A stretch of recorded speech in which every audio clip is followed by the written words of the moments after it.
哎呦，谢谢，那都给于老师的吧？来花了。哎，于老师您给搬一下，挡那边看不见。这个我救活门口3个卖花的。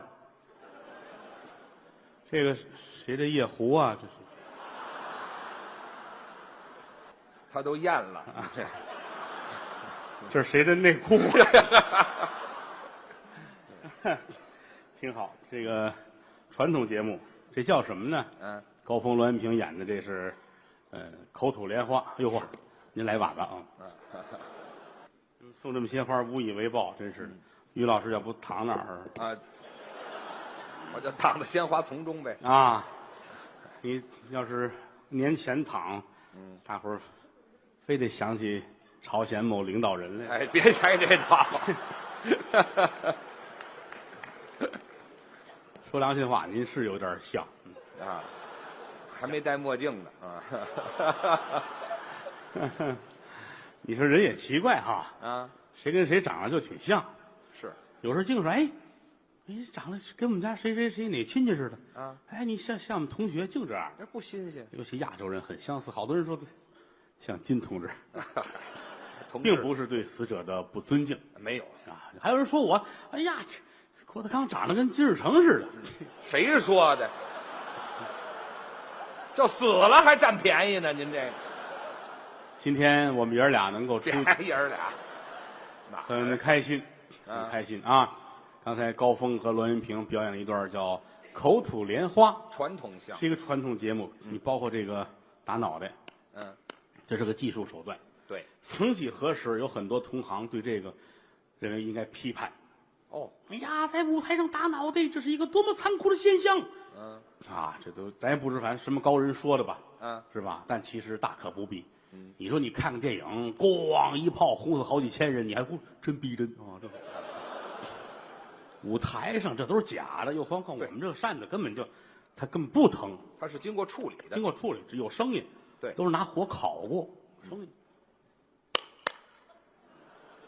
打一天我都不累啊，我累，受得了受不了。上了台表演节目，这是人物，对，他表演的是那个财迷疯了，非要跟人学东西，啊，为了挣钱吗？是，我们可以说这是为了，鼓励大家啊，自食其力，不要占便宜，这么一种精神。哦，还是有教育意义。你这么说，这个节目马上起死回生了。当然了，也有人说这个看不下眼去。哦，所以我们这个节目，其实你看我很少演这个口吐莲花。哦，因为我把它改了。是吗？啊，抛弃了这些个扇子这类东西。哦，我换成铜棍子。哎嚯！咱俩千万别演这节目啊，或者大铁棍子，你喜欢吗？哎，对，找佟主任去。真快啊！真快啊！好像刚封箱就开了箱了，没几天，箱子也不够折腾的。对，这是农历壬辰年。对啊，想要孩子的你们要努力了。哎，这都挨着吗？今年适合壬辰。这都不是一个意思，您这个新年新气象，那倒是。希望大家笑口常开，有个好身体。好，希望于老师健康快乐。谢谢。保持您的3大爱好。您就别提这3大爱好。希望我也能够学有所成，完成我的目标。好啊，因为我除了说相声之外，我还有我的业余爱好。哦，您也有其他爱好？这个只能说是一个不成熟的小建议。我有个想法，您说说。这个，喂，您瞧，大伙儿都我没跟别人说过啊。我这人也是知己不多，我就仨朋友。是吗？一个普通的，一个文艺的，一个你。我今天准备告诉你，别告诉我了，别告诉我听这话怎么那么别扭啊？这是实话实说啊，这是我多年来一个梦想啊。我现在非常迷恋科学。什么叫迷恋科学？就是我非常希望通过我自身的努力，做一些跟科研有关系的事情。那是好事儿。譬如说，嚯，您这还真像。什么话？我这给你讲。譬如，会写这俩字吗？我会写。哎，你会说吗？不会。你这个慢慢有机会教你啊。您说吧。这个打个比方说我现在对穿越我是非常的感兴趣。嚯，您还研究的挺高端，穿越研究了10几年了。哦，只不过最近这2年电视剧借鉴了我的手法，借鉴您的手法，包括一些个小说，穿越小说，人生活在现代，是突然间出点什么事儿，裤衩就穿越了。这是穿了，这是，哎，这不是穿了，这个穿越嘛，穿越呀，我都没听说过。穿越，穿越，您研究10几年了，您身体够好的，您啊，这老着凉。嗨，这咱说正事儿行不行？穿越，穿越，对，怎么穿越？它就是保持一个同步的空间。哦，这两个空间它要保持一个平行的状态，是，只要位置方方面面都合适，那么你肯定就能够很顺利的，裤衩，还是穿了，你这玩意儿，哎，怎么说这么难听？就能穿越过去。好多小说都有，好多电视剧都有，你看过没看过？我还真没。你们家有电视没有？我们家有电视，哪有演这个吗？你还经常有买点盘盗版盘看看，净这个。您这科学成果都盗版盘里研究出来的？那能耐大小不问正版盗版。哦，我研究了。啊，我有时候吃饭的时候我都魔怔，是拿着那碗，我是不是能穿越呀？穿碗里。我是不是能穿越啊？嚯！啊，一块儿的朋友还帮助我啊，走你！哎，对。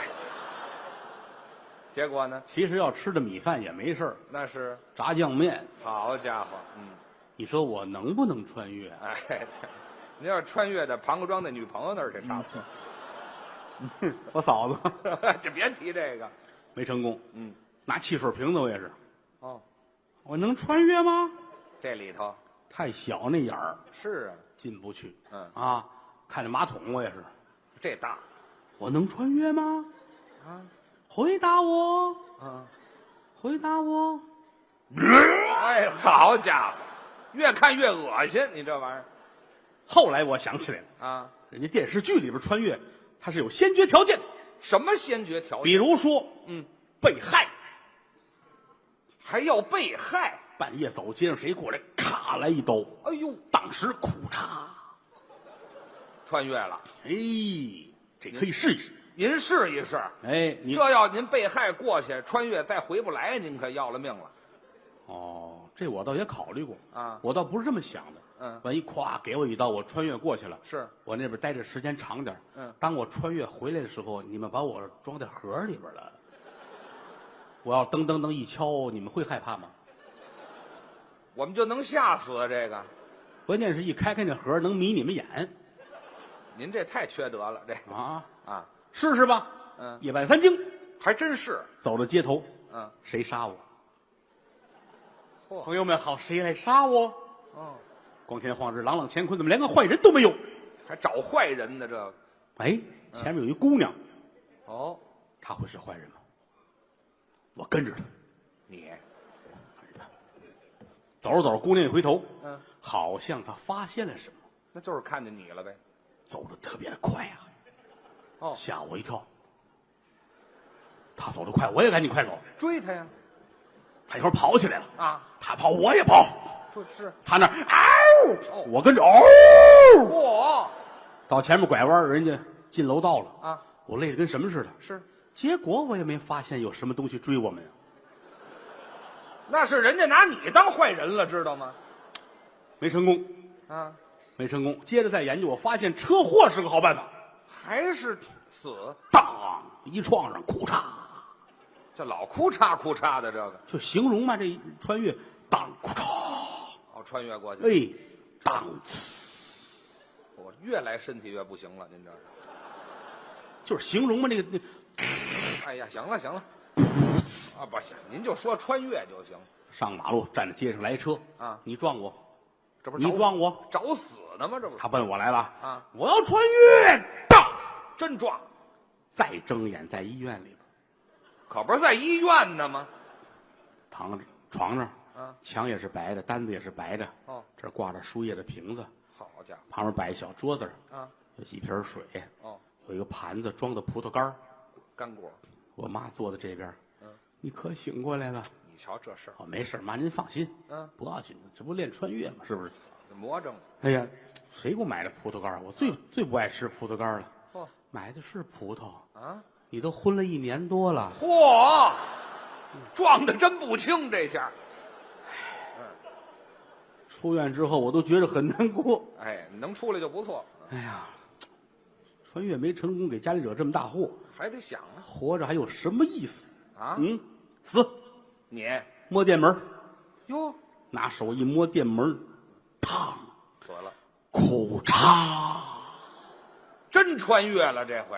万没想到成功了。嚯！列位啊，记住我今天的金玉良言，怎么着？只要想穿越，就去摸电门。哎，这你呀、我教给他们大伙儿啊，因为我真成功了。那也没人学这玩意儿。眼前一片白光，哦，再睁开眼，我坐在一个花园里边，嚯，面前摆着8仙桌子，哦4干4鲜4蜜饯4冷荤3个甜碗4点心，真讲究。满汉全席。嚯，两旁边丫鬟才女无计其数。你瞧，我这顶戴花翎，哦3绺胡子，这儿挂着朝珠，当官儿的。呵，嗯，太有身份了啊！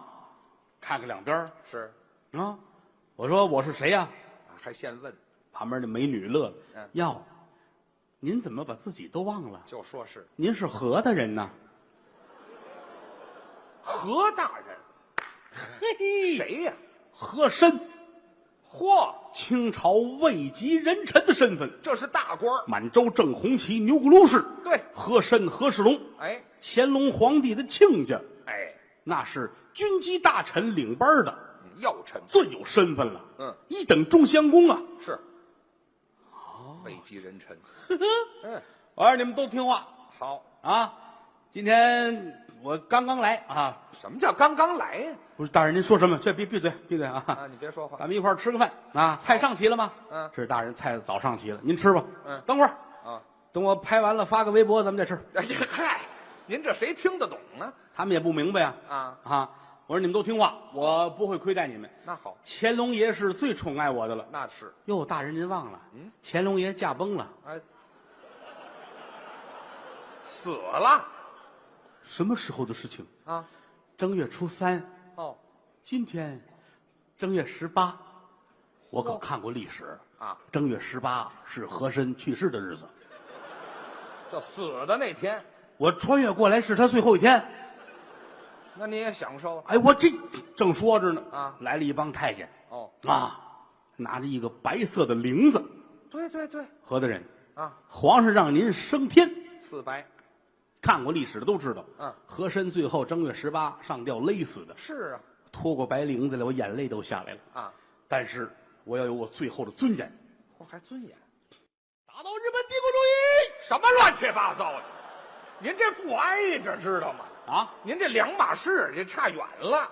我怎么看这电影里边英雄最后都这样喊一句呢？那是，那不是那年代呀。我喊完了，太监们都傻了。啊不明白你。说的什么？哎，这好我说那个，咱们商量点事儿。我位极人臣啊，啊，所以我今天要死的话，你们得对我好一些。那他首先说，我那个棺材我得要顶配，什么叫顶配？带天窗、真皮座椅、自动挡你坐汽车里死的这是啊。你们研究研究吧。啊，我先散散步。溜溜太监们一块儿商量啊，咱也知道我跑不了啊，我摸头就走，跑得了吗？一转身有一影背墙，咣撞上了，嗨，没瞧见。眼前一黑，裤嚓，我就回来了。我还以为撞穿了呢，你这玩意儿。怎么能这要是当是？这也不是这个，反正就回来了。一撞就回来了。哦啊，穿越感情很简单，摸电门就走啊，撞墙就回来了。你瞧，他摸着规律了。列位记住我这个秘诀啊！而且这一次我就有了经验教训了。怎么？不能穿越到古代，为什么？它没有电门啊。对，你要想那么回来不容易，非得撞一头破血流。哎，老得撞这个。可以穿越到民国，哎，那儿就有电了，对吧？对，一摸电门，嘡，裤嚓，又去了。再一睁眼，哪儿？坐在火车上，啊，有火车，窗外边蒙蒙亮，火车，咔嚓咔嚓咔嚓咔嚓咔嚓咔嚓咔嚓咔嚓咔嚓咔嚓，多少人都穿越了，这是火车的声音嘛，呜，打倒日本帝国主义，什么乱七八？咔嚓咔嚓咔嚓咔嚓，是吧？啊，跟穿越都是一声的。哎，穿着一身大元帅的衣服，这又是官儿，留着胡子，拄着我这刀。呵，几点钟了？东北口音说了一嘴东北话啊。旁边有副官，报告大帅，早晨5点多钟了。好，我是谁呀？还是问您大帅张作霖。嚯，哎呀妈呀，没想太好了！啊，那东三省都是我的。哎，这可不是吗？还好，到哪儿了？嗯报告大帅，嗯，皇姑屯。嚯，没来得及反应呢都。日本人埋的炸药，那是啊。皇姑屯把我给端飞了。哎，对，没来得及哭嚓。临死我还得喊呐啊！打倒日本帝国主义！哎呀，您喊这个倒对了。回来之后一琢磨啊，感情死了也能回来，撞墙也能回来。哎，这俩方法了。回来是回来了，啊我这穿越这梦没有实现。没再穿越，我很希望能回到中国的古代。哦，我要成一个真正的英雄。古代的英雄，一摸店门，大哭嚓就走了。这回呢，坐在马上，威风凛凛，手里端着枪。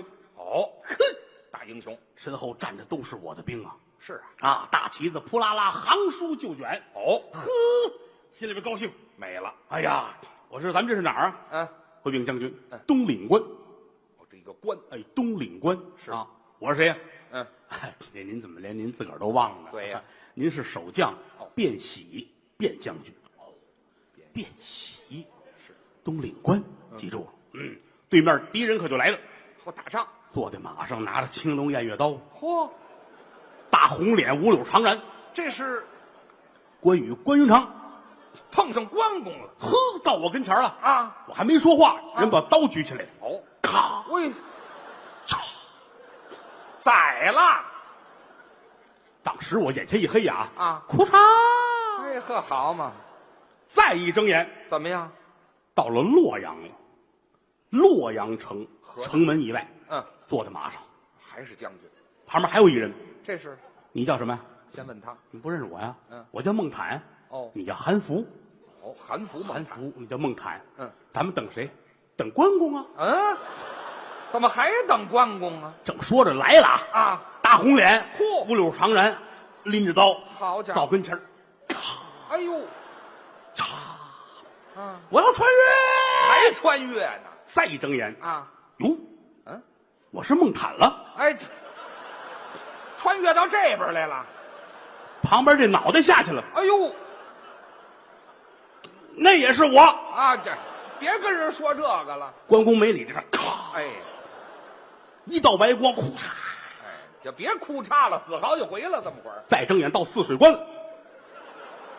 泗水关，泗水关守将叫孔秀，对，坐在马上端着刀，还是你对过来一大红脸，又来了。五柳胡子拿着刀。好家伙哎呀，啊，过五关斩六将，全让你赶上了。我已经占了3个名额了，嘿，这就说是这是第4回。啊，说着话，他到跟前儿了啊我说咱们能商量点事儿吗？商量商量。去你的！哎呀，好嘛，什么都没商量出来。人头要落地，我喊了最后这个愿望，您喊，我要当关公。哎呀，好，对，呼嚓，怎么样？坐在马上。哦，我是那大红脸，五柳长髯，成功了。青龙偃月刀。哦，抬头一看，城门上写着写着麦城。呵，哎呀，没去对地方也不成。我这个命怎么这么惨呢？哎，全名额，您哎呀，往前走吧。啊头里有一大坑，我知道啊，关公倒霉这坑里边了。就是摔在这儿了。我万一能穿过去，是不是历史就可以重新改写？这真敢想，啪啪啪，打了3下马，马一窜，过去了。腾就掉里边了。哎，好，还是掉里头了。掉坑里边，我喊了句话啊，打倒日本帝国主义。哎，对，你这摔死都不多，知道吗？哎，死之前我许了个愿，啊，我能不能穿越成一个让我有点身份的人？身份我希望做一个80后，哦，一个天才，啊一个学贯中西、会好几门外语的人，哦会开车、会打仗，是一个神一样的人。真是。有大批的人疯狂崇拜我，哦很多成年人做不到的事儿我10几岁就做到。哎呦，我会成功的！哭嚓，这回，金正恩，呵，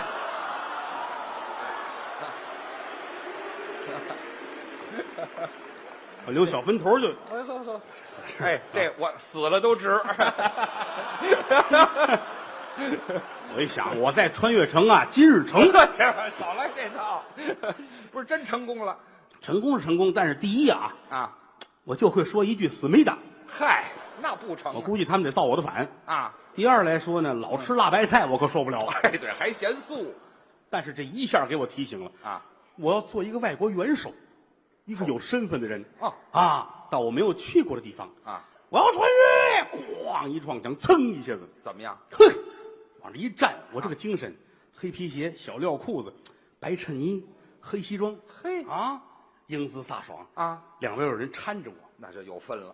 扶着我走到一个有绳套的地方。嗯，这是我一摸这胡子，萨达姆，嚯，摸胡子才出，我这刚一摸胡子，就套好了啊！一顿咣叽给我弄那儿了，死了眼前一黑啊！再一睁眼，是我躺在一个榻榻米上，盖着白单子，脑袋缠着布，长胡子，倭寇眼，呵，正躺着呢，咵门开了，进来一帮美国人端着枪啊，拉登，嘿呀，拉登了，嘟嘟嘟嘟嘟嘟嘟嘟嘟嘟，还是没跑了。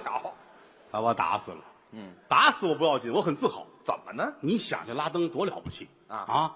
美国人打了整整10年，对，动用了数万亿美元的军用经费啊，数千名士兵丧生，真是全世界顶级的这些个科技产品，最后找着这人在自个儿家里边了。哎，这好，白费劲嘛，这不是？你这死也值了啊！那倒是。死之前，我喊出了最后一个愿望，又说什么？大难不死，必有下回。活该嘛，这不是？还必有下回。在空中穿梭的时候，听到一个声音问我：“快说，向左还是向右？”有方向。我说向左呢，卡扎菲；卡扎菲。向右，支撑。好嘛。我说向上，上帝。哎，对，就活不了了，回不来了啊！我说不行，我得回到中国。是我吃饭我也不习惯，我当一个中国真正的英雄。这还行一个英俊的一个小白脸儿，一个大英雄。再一睁眼，坐在白龙马上，端着枪。又是银盔银甲，嘿，长得别提多好看了。这回成两军阵前杀敌无数哦，所有士兵都围在我身边啊！花木兰万岁！女的了，您这不是穿越，您这是变性去了，上那儿。成功是成功了，但是好像不是特别方便。这太不方便了，这可怎么好呢？这是啊不行，我还得穿越啊！可是话又说回来了，我还没当过女的呢啊，这还上瘾了，我是不是可以试一试啊？哦，许个愿吧。我要成一个美女，也成。裤衩成了吗？再一睁眼，坐在镜子这儿描眉画鬓，真是长得要多好看有多好看，那就是成了。倾国倾城的大美女，多好会有很多人宠爱我，这是多么开心的事情。没错，正高兴呢门帘一挑，进来一人，谁呀？大高个，攥着刀。哦，嫂嫂，武松有话说。好家伙，这就要宰。哎呀，我这个命怎么这么不好啊？就说是点儿太衰了啊，太背了。我攥着这口刀，我说我告诉你，我死之前有一最大的愿望虽然说身为女的了，日后我也要当一个女皇上。皇上一刀下来，鲜血喷出来，啪！再一睁眼，怎么样了？我坐在太和殿上，嚯，就是故宫啊。那是啊，呵，眼前挂着帘子，帘子头里边坐一小皇上。我跟着坐。哦，这能想着？我是西太后，一点不假。嘿啊，回头旁边站着李莲英，嘿，大太监李莲英。是。于谦儿，哎，不是，怎么着我呀？是的，于谦儿也穿越了啊！嘿，你想到啊？嚯，我在这儿碰见他了。来人呐！怎么着？把他拉出去，给我杀了！我招你惹你了？于谦儿死之前喊了句话呀：“喊什么了？打倒日本帝国主义！”我也是。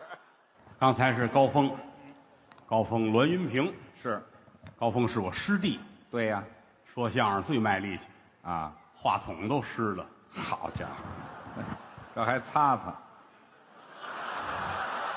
不至于湿到那儿去，太没功夫了，这也连哈喇子带尿这，嘿，不至于，还尿了还，让他们俩人休息一会儿。又换上我们老哥俩来。我们再说一段，往外一走，好多女观众喊于老师，哎，于老师，还是大伙儿捧，发自肺腑的痛快，真的是吗？好多女观众都是这样的想法，怎么想啊？要嫁给于老师，你看看，然后给我生孩子。这都什么想法呀？这都是，真是我谢谢，但真是我现在岁数不行了，行了，你别我吃的中药呢。现在哎，这嗨啊，跟这没关系，挺好啊，这说明观众喜欢咱们，捧，喜欢您是对的。怎么？中国相声界里边出类拔萃的演员，你看你又捧我，文武双全。怎么叫文武双全啊？3岁习文，我就学；4岁练武，对；5岁胸口碎大石。还练过去。 20岁参加工作。哎，等一会儿，5岁胸口碎大石，怎么20岁才参加工作？中间这几年呢？养伤。我跟这大石，我们谁碎谁呀？我们这可爱，我们打小一块儿长起来的。啊，是啊，他我，还有刚才这高峰，我们哥仨。我们仨算是发小。对了，那会儿在曲艺团的学员班，同班同学。没错。他比我大4岁，哎，竟然是同班同学啊。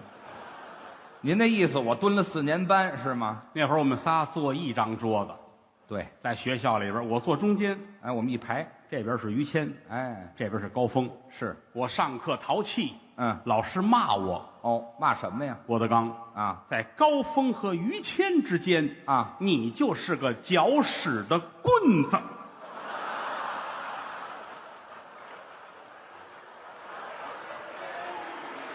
你先等会儿，你先等会儿啊！我是个棍子，啊，我们是屎，你怎么没说？哦，我这才明白呀！打小一块儿长到现在啊，这都40多岁的人了，小50的了，感慨呀，是吧？眼前老是您小的时候那样啊，这发小一块儿吗？小的时候那会儿印象特别深嘛，是吧？给他算卦，人家说他五行缺金。哦，五行缺金，所以他小名叫胖子。这不挨着这个啊，这跟有金有什么关系啊？这个，反正这是我们印象特别深的，就是不挨着印象。那会儿不了解五行缺金，他怎么这么有钱呢？哦，有钱。打小这一帮人呢，啊，一帮孩子，他家境最好啊，家庭条件好，有的是钱，还有的是小孩们身上有个2块1块钱就了不得了，那叫零花啊。人家有钱。我有多少钱？好家伙，满满兜的都是钱啊！是啊，学校门口来了卖雪糕、卖冰棍的啊，谦儿给大伙买。哎呦，我还请客，必须吃。嚯，谁不吃谁是我爸爸。那就别吃了，那就我是不敢吃甜的呀。你行了，行了，打死也不吃。我也太贱了吧，我也知道吗？好花钱。哦，看谁东西好，你这杆铅笔多少钱？卖给我。哦，要买，咵掏钱，必须得要。嚯，怎么弄？有钱就这样，说要就得要。我们小时候说实在，跟现在孩子没法比。怎么呢？我印象很深。我还小，我母亲他们单位组织那个旅游。哦，上哪儿？小孩们都带着家长都去跟一块儿北戴河。这很近。那会儿山海关北戴河去一趟就美得跟什么似的。那就算出远门了。回来讲我们吃螃蟹了，如何怎么着？海边嘛。哎，就唠一这个。回来显摆。他这儿郭德纲怎么着？手里拿的是什么？这干嘛？打开吧。啊，谦儿看看吧。什么呀？于谦儿看看，这个小贝壳卖给我。海边捡的小贝壳也要卖给，不卖舍不得。那是好玩啊，必须卖。哇，一共5个，10块钱一个，10块钱一个。我们小时候啊，哎呀，当年我爸爸1个月才挣40块钱，太有钱了。他掏出50块钱，啪扔我脸上。哎呀，这5个小贝壳给我，这就抢过来了。当然了，后来长大了才知道什么呀？那是开心果的皮儿。哎，我这俩钱花的冤不冤呢？我这从小就欺负我们呐，欺负我们呐。这叫我欺负你呀？我们忍辱偷生啊！哎呀，这一晃都这岁数了。哎呦，人家家里边确实有钱。从他的曾祖父开始，是在清朝是做官的人。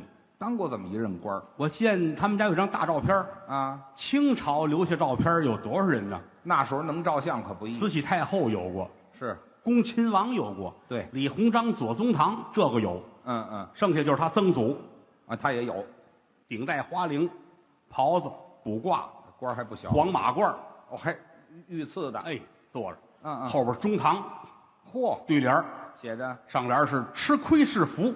这是好话，下联福如东海，对，全吃亏了吗？那不是，这得吃多少亏呀？这个，这是了不得呀！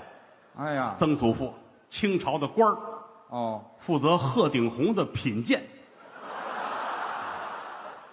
这个官运不旺吧？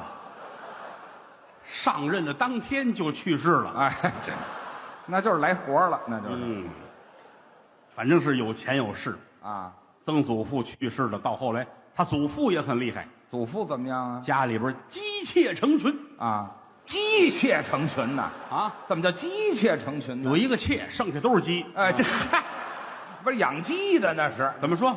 妻妾成群。妻妾成群。对，哎呀，那一院子都是这些个妇女同志们啊！嗨，跟着祖父啊，他祖父那会儿就应该算是一个纨绔子弟吧？啊，纨绔子弟呀、玩胯子弟什么呀？啊，纨绔子弟。玩裤子的子弟。哎，对的，不玩胯骨了，玩裤子。现在玩什么？纨绔子弟。纨绔子弟。对，他祖父，是吗祖父最爱干的事儿数钱，哦，也有钱。哒数钱。嚯，他祖父啊数的那个指纹都没了，就磨下去了，指纹都磨没了。这厉害。你要给他个手机，开不了锁。指纹开锁不行，没有这个，开不了锁，那完了，那甭知道吗？开但是家里有钱，有钱就行了。那个年头他祖父就开大汽车，那么早就有汽车？进口的牌子，哦，老死来死。您把这死咬的那么清楚干嘛呀？怎么说？劳斯莱斯。老死来死。对那年头就这个，啊，他祖父身上喷法国香水，哦，都是进口的。好家伙，60-70年前。哎呀，人家祖父身上法国香水，都外国人送的。那个牌子叫什么来着？叫什么呀？我跟你讲啊，哎，就那个你等会儿，牌子你哎，不是香不是我们这没听清楚。哎，你把那牌子再说，现在我们都知。就这么，就法国香。不是你法国是法国，他法语跟你要问高峰，这法国话怎么说？你不用问高峰，你不是这牌子不用你问，你就说这牌子叫什么？没听清楚王守义。啊？13香啊！好家伙，我喷一身佐料，我祖父这哎，就打那一闻呐，一闻就饿了。那是啊，一闻就想起肘子来了。这个一闻就哎呀，反正是很有身份的人。啊，你看人家他祖父衣食住行上流社会，是啊，那说相声的跟他祖父没法比，啊，那可当然不能比了真的。人家他祖父吃西餐啊，那这纯银定做的那个刀叉，都银的。 1.5米那叉子，我1.5米，叉子头还稍微弯过点儿去，我祖父是吃西餐呢，还是取经去了？这个扛着这吃西叉子，没听说过，哪有那么长叉子呀？不是弄牛排吗？是吧？我这还不用插着吃的。说相声呢，跟他没法比。谁让我认识一说相声的没哥们儿，啊咱别说是谁不合适啊。啊？你就说事儿这个当年刚有这个自助餐的时候哦， ，20来年前，28块钱随便吃自助餐。可以了我们这说相声这哥们儿啊，一早那儿等着，就吃这便宜，打开门，他头一个唰冲进去了，赶紧吃。扔下28块钱，好，先喝了2瓶碳酸饮料，哎，先奔饮料去，喝了1瓶半就咽不下去了，那是啊，坐那儿直打嗝，那可不气儿啊，回来哭得跟泪人似的。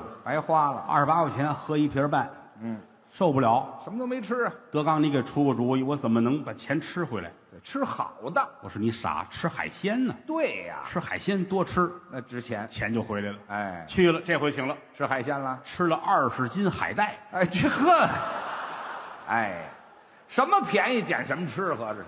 怎么跟人家家比？他没吃过，没见过。好家伙，老头一出来说吃西餐去了，好、啊威风！当当，就别扛上这叉子，哎，你再给猪八戒打死。哎，啊，吃西餐，哦喝咖啡，哦，这行，喝咖啡呀、啊，当然咖啡。人家祖父端起来啊，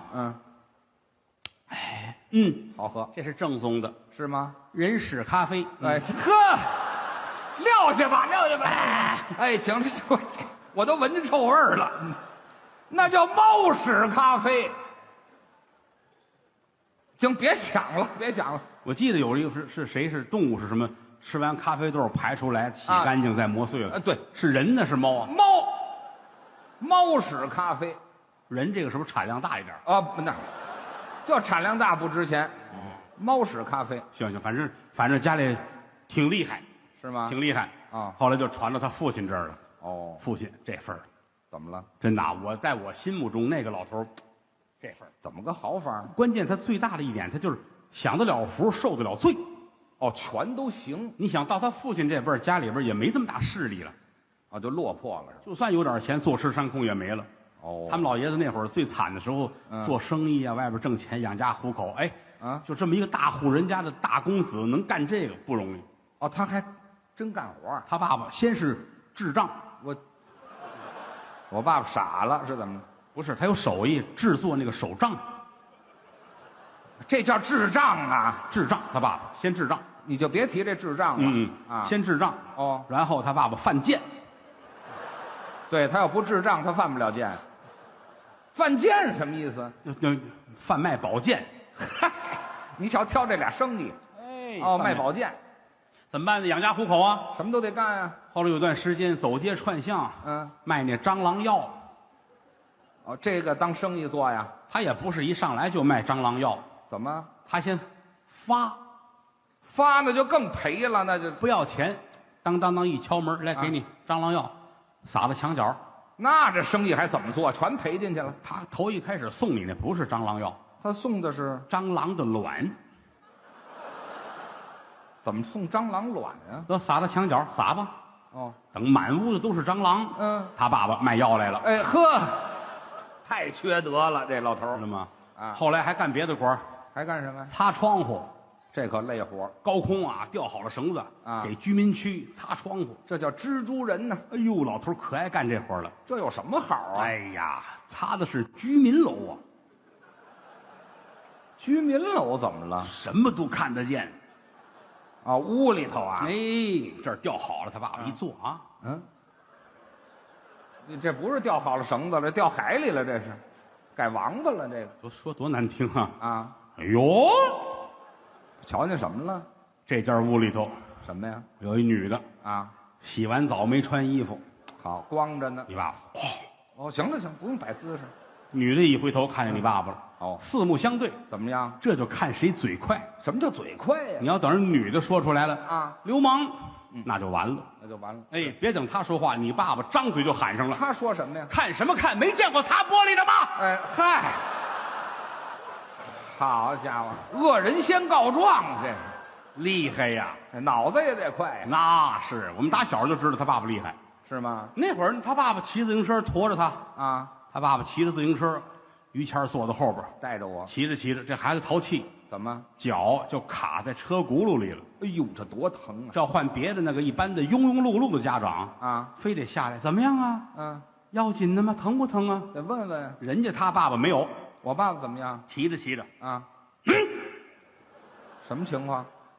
卡住了，感觉到了，怎么办？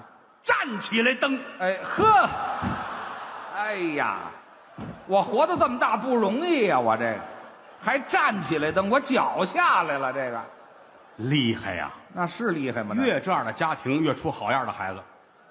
有我好啊？我们那会儿考试，郭德纲一看考试这分儿，我考一60分啊，我妈就带着我上庙里还愿去了。这算及格了。老佛爷保佑，这就及格。于谦儿考99分，不敢回家。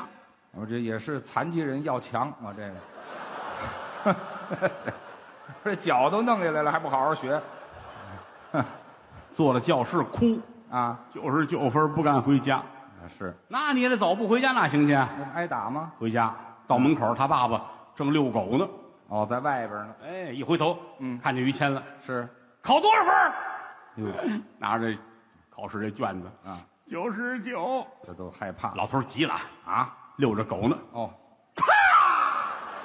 这什么意思？抡这狗打脸上。这狗招谁惹谁了？这个，连人带狗都懵了。好家伙，还不如自行车别脚呢。就这么厉害，还饶一条狗。有这样的家庭，才出这样了不起的人物。这棒打出孝子吗？中国相声界最有钱的人就是于老师。哦，到我这儿又缓过来了。那当然了，你想啊，于老师都用那个指纹识别的手机的时候，哎，我有指纹了。那是，哎，中国说相声60%，还用翻盖手机呢。对对对，对不对？于老师人家那会儿这个了，我就划开。后来我们都有了啊，指纹这个了。对，于老师又先进了，我怎么着了？改脚纹的了。我跟没指纹一样的，这还拿脚这，我不用手，用脚开锁。哦，当然有时候也麻烦。怎么？走到街上，走着走着，叮咚，来电话，微信来了。哦，脱衣服，你先等一会儿啊！我用脚划这剑，我脱上衣干嘛呀？他里边是穿的连裤的，整身我费劲不费劲呢？我早知道这么着，我还穿一那衣服。都脱完了，啊把这脚露出来。哦，哎，划开了。嘿，嫂子来信了，我媳妇儿。回家吃吗？哦，不回家。好。这再穿上啊！哎呦，这麻烦劲儿呢。叮咚，这又来了。呵，哎呀，我这衣服得先坏那你上哪儿吃？啊！没准儿。哦，没准儿也得说，别穿了去。我嘿，这叮咚，我呀，行了，就这模就在家待着吧，就光着屁股等着接手机得了。好人，这叫什么好人我有时候爱跟他斗，是因为他没脾气。啊？这不急倒是两大特点，啊！第一是有钱，我也有钱。第二是重情。哎，这对了，重情是主要。这重情随他父亲，我爸爸也这样。他父亲年轻那玩意儿，嗯，只要眼睛看得见的女人就爱。这叫重情吗？这个啊，后来他父亲家里把头给剃了，送到庙里当和尚去了。出家了。一上午看上6个上香的女施主，好家伙，厉害。他随他爸爸，我也这样吗？ 6岁就爱上了他的表妹，嗨，那不懂事儿。表妹叫绿茶。哦，绿茶婊啊！你少来这套啊！这么词儿我们懂这个。表妹，我喜欢你，我要娶你。这不懂事儿。表妹说不行，哎，他懂了。我才6岁，就是，又何况长大之后我要嫁给王子哎。就看还有理想。小女孩要嫁给王子，哦，我有证据，什么还有证据？因为我吃饭拿筷子，我手离得远。哦，就离得远就嫁王子啊？民间传说，小女孩拿筷子啊，拿得近，嫁得近；哦，拿得远，嫁得远。有这么个说法啊。表妹说了，我拿得远，我一定要嫁给王子。呵，后来用2根筷子绑在一块儿。哎呦嚯，好，长大之后果然嫁给王子了，嫁给炸油条的了。哎，这嗨，对，没错，也就炸油条用这么长筷子。谦儿哥是这份儿的。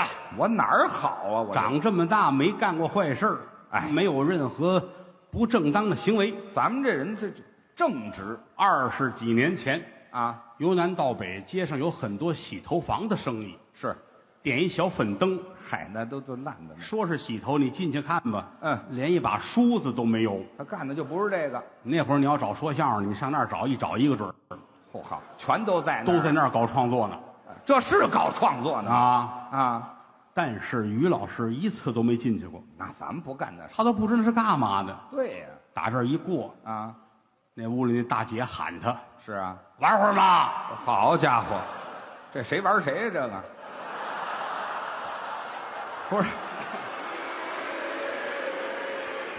大姐都喊出这声来了，玩会儿吧。哎，好，不敢进去，谦儿都傻了啊！多少钱？别问了，我这是不进去吗？我这能开票吗？行了，行，没地方报去。这些年啊，据我所知，于老师交女朋友都有限，没交过几个啊。现在结婚这嫂子不算，说之前交有一个，好像我们见过，其他的没有过，好像也就没有。有一个，就我印象特别深，那个女朋友叫彪子，就彪子呀。好家伙，彪子是铁蛋呐！不行了，行了，是那玩意儿吗？是那个吗？怎么就彪子了？这女朋友是彪子，是娇子，是这不就不是敲子，想不起来啊？都不如彪子。印象很深嘛。那会儿大伙儿都说他们俩的事儿，是吗？俩人坐一对脸喝奶茶，哦，还奶茶，比较浪漫。杵一管是啊，人家那儿捧着喝，他在这边咕噜咕噜咕噜咕噜噜噜吹泡玩啊，我这吹。那彪子看着他是谦儿，待我长发及腰。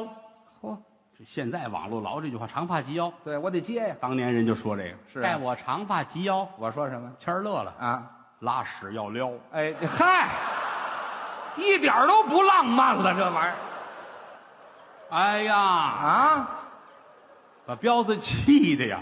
说的倒是实话。正喝一大口那珍珠奶茶带珍珠的啊，好家伙，这一呛，嗯，这点黑珍珠顺着鼻子眼儿噼里啪啦噼里啪啦，关键呵，大猪小猪落玉盘了。那是嗯，旁边那几桌全走了啊，哎，恶心的呀，人家。看不了这俩狗男女。哎呵，彪子擦擦这儿哈，嗯，哎，嗯，我问你点事儿，说假如说我又胖又丑又矮，你还会爱我吗？哎呦，谦儿乐了，说干嘛假如啊？啊，就是啊，就是又胖又丑又矮。太不会聊天了，彪子气的，啪，奶茶一扔，真生气了，哭着夺门而出。真走了，谦儿赶紧追出去，追他去了把门夺回来。啊。这女的抱着门走的呀，那我是得追出去这个。一晃这么多年过去了，好家伙现在说就是笑话。啊，现在跟嫂子过得多好，那是不错。愿天下有情人终成眷属，是前生造定事，莫错过姻缘。好话，俩人感情是这份儿。有基础。刚才在后台脱了自己的衣服换演出的服装，是他一换裤子，我都感动了。这有什么感动的呀？跟嫂子穿的情侣裤衩儿你先等会儿，等会儿，来，等会儿，哈哈，你把这说清楚了。你怎么知道是情侣裤衩？我听高峰说的。哎呀，好家伙，就瞒着我一人呢，可是。就说人家这个感情啊，就说感情没有这么好的了，是吗？真的。每次我有时候见着嫂子，我都发自肺腑的，我就怎么痛快，真是这是怎么痛快？就高兴啊！啊我们俩要没有嫂子，我们合作没有这么愉快。哦，他起到的很重要的作用。你甭说别这些年，连于谦在我哪有绯闻呢？啊，你这嫂子看得多紧，哎，看谁呀他？看咱俩啊！好家伙，我们俩有一回抬杠拌嘴，啊，走到北京，那地名叫王府井，那热闹的地方人都犟，都是游客呀。啊，我们俩就在那儿，嗯，吵起来了。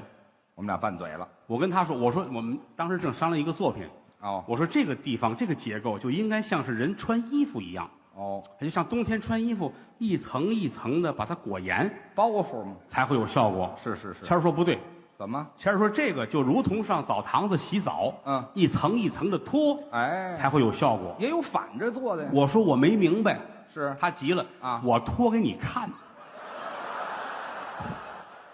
别脱了你，又不接手机，你脱啥？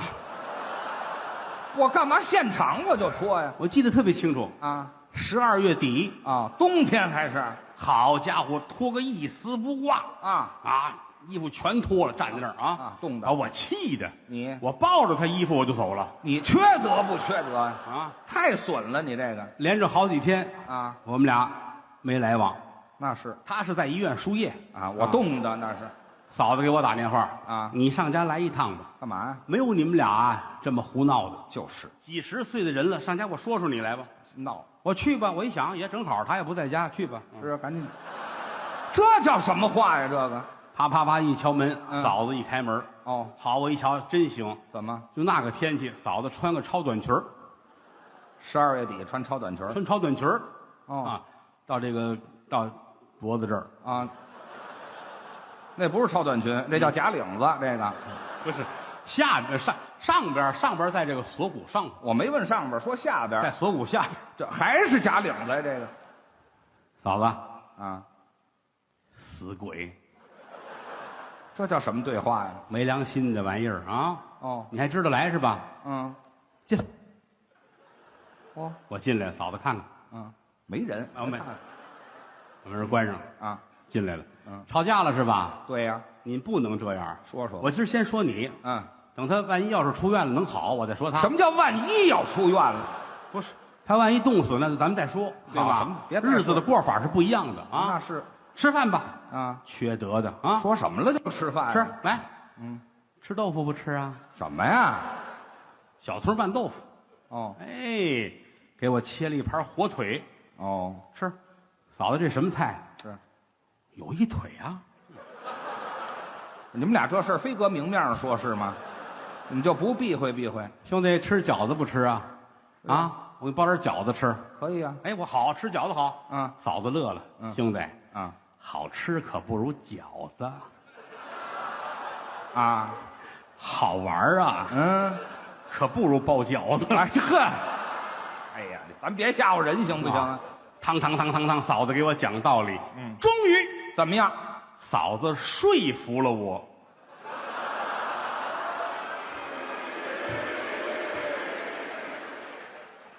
中国这个词儿太博大精深了，您知道吗？